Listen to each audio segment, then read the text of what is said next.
tous et bienvenue pour une nouvelle émission. Aujourd'hui, nous avons encore un invité pour parler avec nous de l'enseignement à distance qui fait l'actualité. Monsieur Casper Jack, professeur de mathématiques. Bonjour monsieur. Bonjour. On a des questions pour vous parce qu'en tant que professeur, vous avez une expérience différente de la nôtre. Bonjour monsieur, en effet. Bonjour. Est-ce que vous pourriez nous énoncer les difficultés que vous avez rencontrées dans les classes à distance, tout ce qui était pratique ou plus dur à réaliser pendant ces cours? Rapidement, pratique, facile, difficile, c'est un mélange dans le sens où on doit changer un peu nos pratiques. On avait surtout peur, tous les collègues avaient surtout peur que d'un point de vue technique, il y ait des soucis. Ceci dit, on a été formé en amont sur le logiciel qu'on utilise. Donc ça s'est plutôt bien passé. Au niveau des documents à mettre en ligne, on est habitué à le faire sur Pronote. Donc ça n'a pas posé de grosses difficultés. Le plus dur, ça a été vraiment d'essayer d'enseigner. Donc on a dû changer nos façons de faire. On n'était pas forcément comme en classe. Voilà, mais globalement, ça s'est plutôt bien passé pour le moment. Vous, de votre côté, les élèves, qu'est-ce qui s'est bien passé? Qu'est-ce qui a été plus dur pour vous? Quelqu'un veut en parler de son expérience? Oui, Baptiste. Pour moi, en tout cas, dans ma classe, c'est plutôt bien passé parce que c'est une plateforme quand même assez interactive. Enfin, on peut très bien communiquer avec le professeur. C'est assez facile à écouter. Je pourrais peut-être surligner des petits problèmes comme celui... Enfin, le fait que parfois l'écran se bloque sur une certaine personne et pas sur le professeur, ou alors que le mute parfois reste trop longtemps et qu'on n'arrive pas à demander une question au professeur. C'est quelque chose, en tout cas avec mes professeurs qui ont préféré enlever le son de toute la classe et ne pas nous laisser parler, a rendu quelquefois des questions qu'on voulait demander pas très faciles. Aussi la limite de temps, par exemple, le fait que ce soit limité à 40 minutes. Moi, par exemple, en histoire-géographie, on faisait un cours et à la toute fin, quand il a demandé s'il y avait des questions finales, on n'a pas pu parce que ça a coupé au dernier moment. Ouais, c'est clair que la limite de temps, c'est un gros désavantage parce qu'au lieu d'avoir 55 minutes de cours, on n'en a que 40. Donc je pense que c'est quand même un gros désavantage aussi pour les professeurs qui doivent adapter leurs cours. Après, sinon, moi, en termes de difficultés techniques, je pense que dans l'ensemble, il n'y en a pas eu trop sur ce premier essai de 2 jours.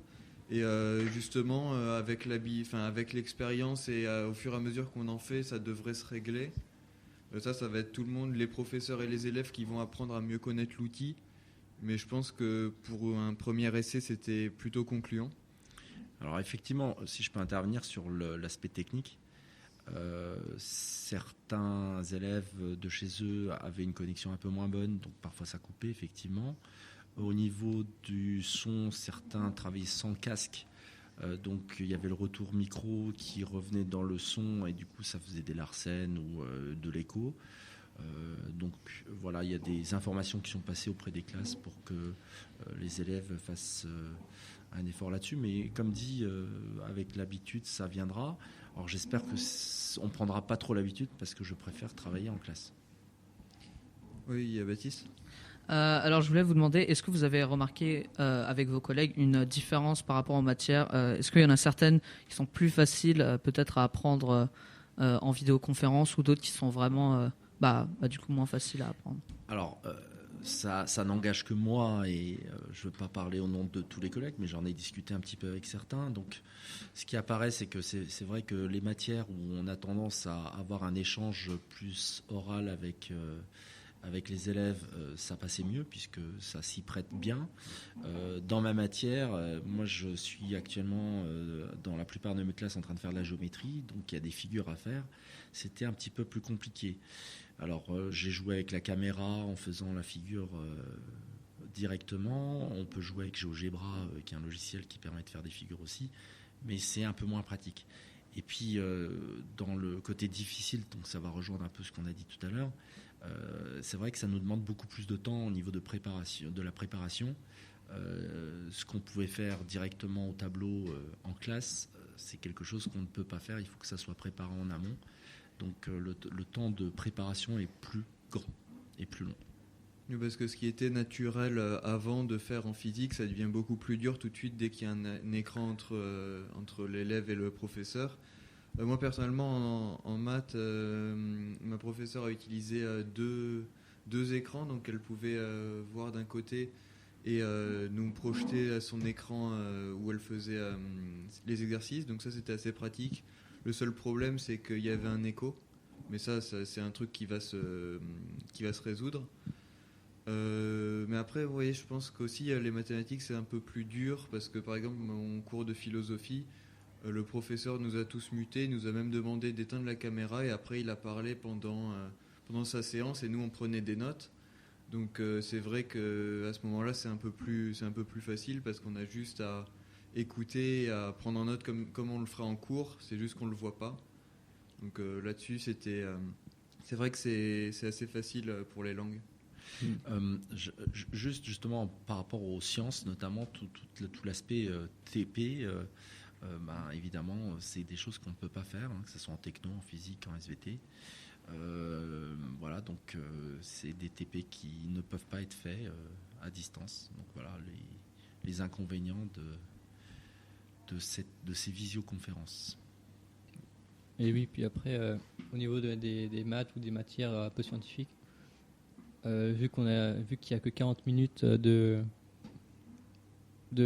séance et puis qu'il est à la distance avec le professeur via l'écran, c'est ce que j'ai remarqué, on ne peut pas forcément faire des vrais cours magistrales, enfin des vrais cours où on explique précisément. Enfin, là, ce qu'on a fait, nous, c'était dans ma classe, on nous demandait de faire des exercices en amont pour après les corriger en classe. On a fait ça en maths et en SES. Ça marchait, mais après, quand on veut vraiment comprendre, la correction, elle peut... on peut demander en même temps, mais des fois, la correction, elle dure un peu et puis on n'a pas vraiment le temps qui reste pour... Mais je crois que là, le logiciel qu'on utilise a ouvert pour que ça dure plus longtemps. Je ne suis pas sûr, mais a priori, ça va être fait. Donc les séances dureront un peu plus longtemps. Oui, c'est vrai. Ils s'adaptent au confinement aussi. Quand j'étais sur le site, il y avait des fois, il y avait un message qui apparaissait, qui disait que le temps était devenu illimité. Donc on n'a jamais essayé, mais je pense que ça doit se faire. On verra. On va tester ça demain, puisque. Et justement, demain, il y a eu les 2 journées la semaine dernière, donc le mercredi et le jeudi, pour un test de grandeur nature. Mais pour demain, est-ce que vous avez-vous des appréhensions pour demain, des inquiétudes ? Alors, la semaine dernière, j'étais en classe, tout seul. Ça faisait un peu bizarre, avec mes élèves à distance. Demain, je vais expérimenter de chez moi. Donc, la première appréhension, c'est que tout fonctionne bien, c'est-à-dire qu'il n'y ait pas de problème au niveau technique, que le débit Internet ne fasse pas que je sois coupé ou que certains élèves ne puissent pas y accéder. C'est valable aussi pour tous les élèves. La semaine dernière, j'ai certains élèves qui n'arrivaient pas à se connecter, qui ont du mal à se connecter, qui ont été déconnectés pendant le cours. Donc voilà, ça c'est le seul aspect. Pour le reste, les élèves ont des choses à faire pour demain. Et puis on va essayer de faire du mieux. On va tester encore une fois, faire en sorte que ça fonctionne bien. Oui, de toute façon, les soucis techniques, ils vont arriver ou pas, et faudra agir en conséquence. Exactement. Oui, Baptiste. Est-ce qu'il n'y a pas une crainte qu'il y ait des problèmes de réseau, par exemple ? Enfin, je veux dire, on a vu ça, il y a eu ça, je pense, en Angleterre, quelque chose comme ça, ou en France, il y a eu tellement de gens tellement de personnes sur un seul serveur que, du coup, ça a arrêté de marcher. Est-ce qu'il y a un risque ? Alors, moi je serai à la maison, donc ça n'utilise que mon réseau, donc normalement ça devrait passer. C'est vrai que si on faisait tous cours du lycée, il faut que en fait c'est pas une histoire de réseau, c'est une histoire de serveur, c'est une histoire de débit Internet. Il faut que le débit soit suffisant, et je crois qu'au lycée c'est quand même pas mal, parce qu'en temps normal on utilise quand même tous, il y a quand même beaucoup d'ordinateurs qui fonctionnent en même temps, et il y a peu de bugs, donc ça devrait le faire. Oui, bonjour. En tant que professeur, comment voyez-vous le principe d'avoir un jour par semaine ? Alors, disons que là, nous, on fait des tests, on s'habitue progressivement à l'éventualité d'un confinement. Donc, c'est une bonne idée dans le sens où on y va en douceur, on prend les choses en main, on s'habitue à utiliser les différents logiciels online. Donc voilà. Nos collègues en France n'ont pas eu cette chance. Du jour au lendemain, on a fermé et ils ont dû se débrouiller. Alors quand je parle des collègues, je parle aussi des élèves, bien évidemment. Je parle aussi des parents. Nous, on a la chance, j'ai le sentiment que tout élève dans cet établissement a un moyen de communiquer via Internet, donc soit un ordinateur, soit un téléphone, soit une tablette. Ce qui n'est pas forcément le cas en France. Il y a certains élèves qui n'ont ni l'un ni l'autre et ils ne peuvent pas suivre. Alors ceci dit, il y a dans l'établissement des élèves qui sont très autonomes, donc ça va fonctionner très bien cette séance d'une journée. D'autres qui ont beaucoup plus de mal à être autonomes, il faut être derrière eux, il faut vérifier s'ils ont fait leurs exercices ou pas, vérifier qu'ils travaillent, qu'ils se mettent au travail. Et le fait de le faire une fois, ça permet à ces élèves comme à nous de s'habituer et de voir si ça fonctionne. Voilà, donc si ça devait arriver à on ferme complètement, j'ai peur que certains élèves aient beaucoup de mal à suivre. Alors je ne le souhaite pas, mais bon. Baptiste ? Est-ce que avant la décision de faire des cours en ligne comme ça, est-ce qu'il y a eu d'autres options à prendre, enfin d'autres considérations de choses, par exemple, je sais pas, des vidéos ou juste des cours sur d'autres plateformes différentes?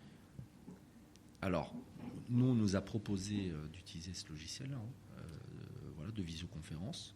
Ça marche, j'ai été agréablement surpris, ça marche vraiment bien. Enfin, on peut avoir 25 vidéos en même temps. C'est plutôt pas mal. Sinon, on aurait fonctionné de façon classique. Il y a Gmail, il y a Pronote. Voilà, on aurait fonctionné comme ça si jamais on n'avait pas ça. Mais c'est vrai que la visioconférence, ça permet de garder un contact avec les élèves, de les voir, et puis ça permet de continuer à être dans le même rythme puisque l'emploi du temps finalement ne change pas.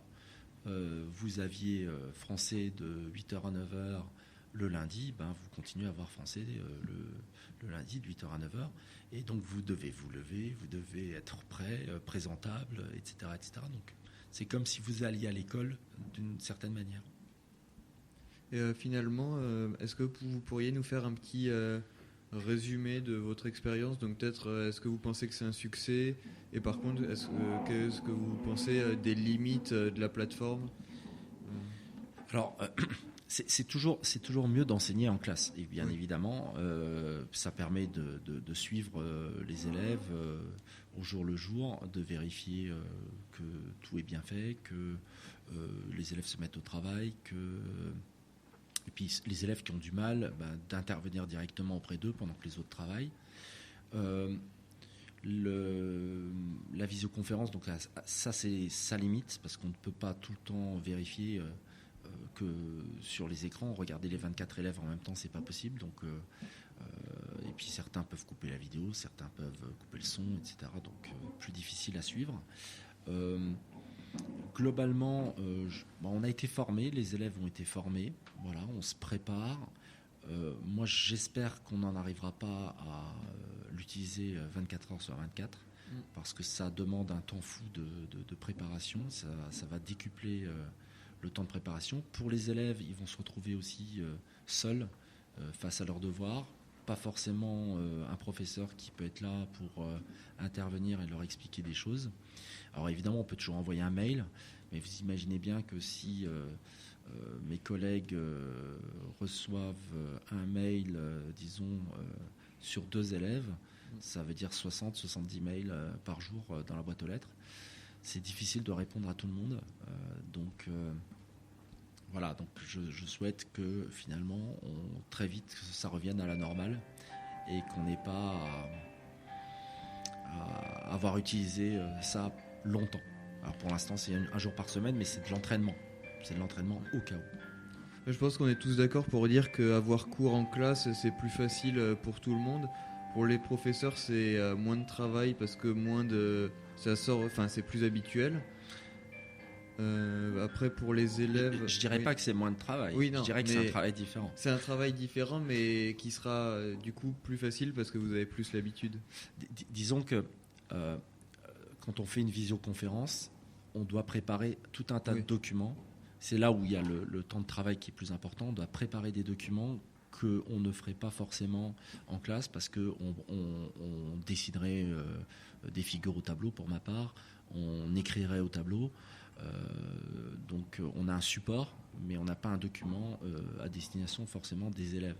C'est pour nous. Donc voilà, c'est là la différence. Mais pour les élèves, après, le risque, ce serait perdre le rythme et un peu être perdu dans leur révision, dans leurs exercices et pas tout comprendre. C'est ça, c'est les élèves qui peuvent être fragiles, qui ont du mal dans la compréhension de certaines choses. Là, ils ont personne à qui demander directement en instantané, donc ils sont obligés de faire l'effort d'aller écrire un mail. Ça prend du temps. S'ils le font pas, la lacune, ce qui n'a pas été compris reste incompris. Voilà, donc quelque chose qui peut être très embêtant pour certains. Donc finalement merci parce que là la cloche a sonné, donc on va devoir aller en cours. Merci beaucoup. Au revoir. Bisous, Et bisous. n'oubliez pas juste quelques petits gestes à adopter. Lavez-vous bien les mains, on vous l'a déjà répété beaucoup de fois, mais faites-le. Surtout abonnez-vous au compte gov.sg sur WhatsApp pour avoir des vraies informations et pas croire tout ce qu'on vous dit. Et essayez de rester le plus loin possible des gens, mais c'est un peu dur, mais essayez de faire votre mieux. Merci à tous, au revoir. Merci. Au revoir.